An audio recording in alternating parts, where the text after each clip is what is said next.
Okay, hi again. I am Clarissa, the Financial Aid Advisor here at American College Counseling, Inc. We are a national and recognized company that provides college and financial aid counseling. I work with many students and provide them with hundreds of scholarship and grant opportunities. For most scholarships, students need to compose essays to be submitted along with their applications and other various required materials. It is critical that essays submitted are free of errors, flow logically, and focus on a main topic. I have originated this webinar to assist students with their scholarship and admission essays. If anyone has any questions, you can type them on the left side of this web page, and I will take a few moments to answer them at the end of the webinar. Scholarship organizations, colleges, and universities receive hundreds upon thousands of essays each year.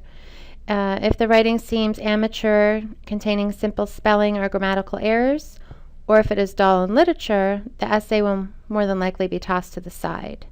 And it is important to not only communicate effectively within your essays, but always be sure to conduct a spell check and have someone else proofread to ensure that errors do not exist.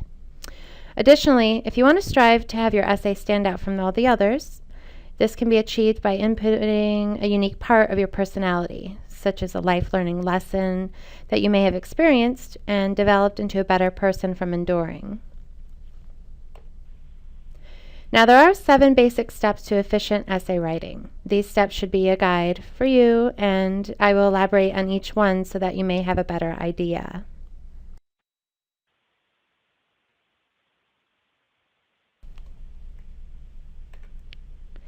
Now that you've reached the college level, conducting research will be highly expected from you, and upon reviewing all of your requirements of your essay, you will begin conducting the needed research.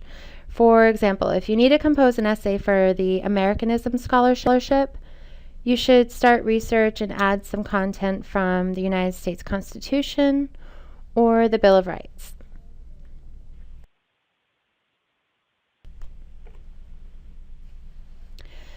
As you are weaving this information into your essay, always be sure to utilize the required format specified by the organization, college, or university.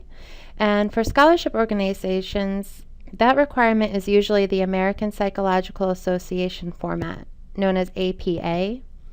Colleges and universities may require APA format or the Modern Language Association format, also known as MLA. Be sure to verify all requirements beforehand.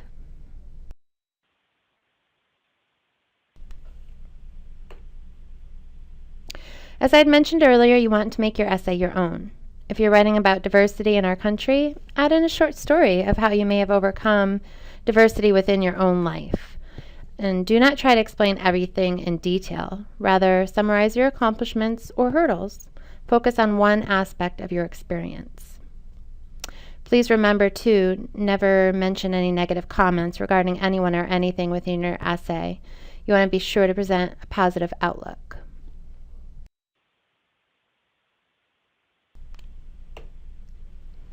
The first paragraph of your essay is a thesis. It is important to compose this paragraph as a means to grab the reader's attention so that they will want to continue the remainder of your essay.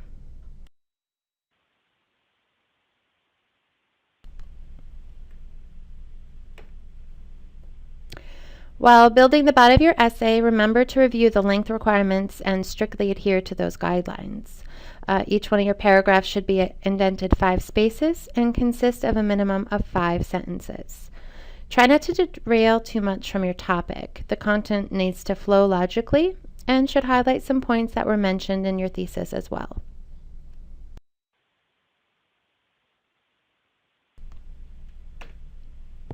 The last paragraph of your essay is the conclusion. This is a brief closing summary of the overall content that's within your essay.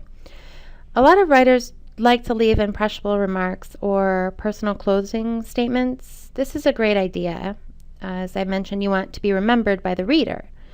So, for example, if your essay is about the hardships in your life, be sure to conclude how you have overcome those hardships or how you may have learned from them.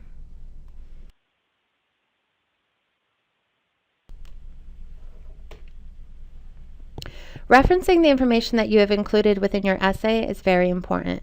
Not only does this show a college level of writing, but it actually does validate the facts within your essay.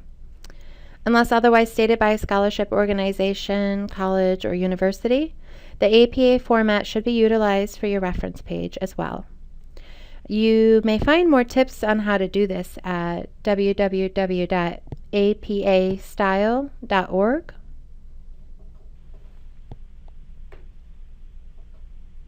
Review your essay prior to submission. Very important step that's missed. To recap, essays should be double-spaced with spaces between each paragraph. Be sure to indent when starting a new paragraph, at least 5 spaces, and keep the type in the color black and New Times Roman 12-point font. Always be sure to check spelling, grammar, punctuation, all that within your essay. And essays do need to meet length requirements that are specified to make sure your essay flows and makes logical sense. It's important to never use any abbreviations or contractions such as don't, isn't, there's within your writing. I see this all of the time in my reviews and recommend that students correct it. Never ever use profanity or write about illegal activities. Scholarship organizations, colleges, and universities frown on such subjects.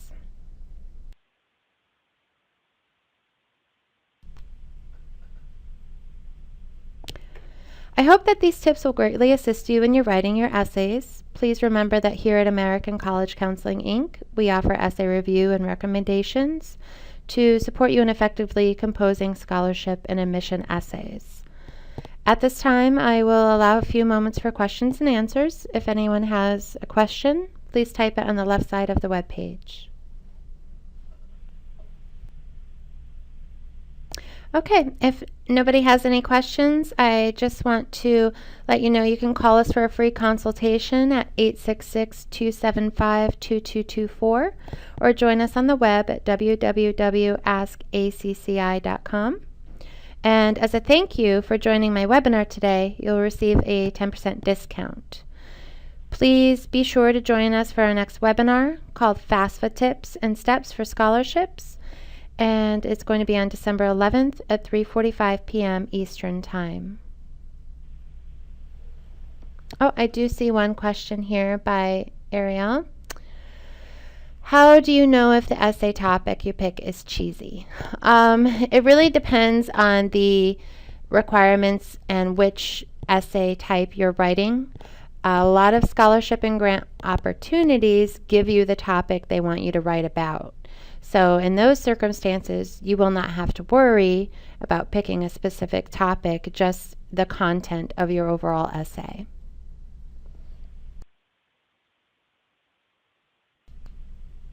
Is there any more questions I can assist with?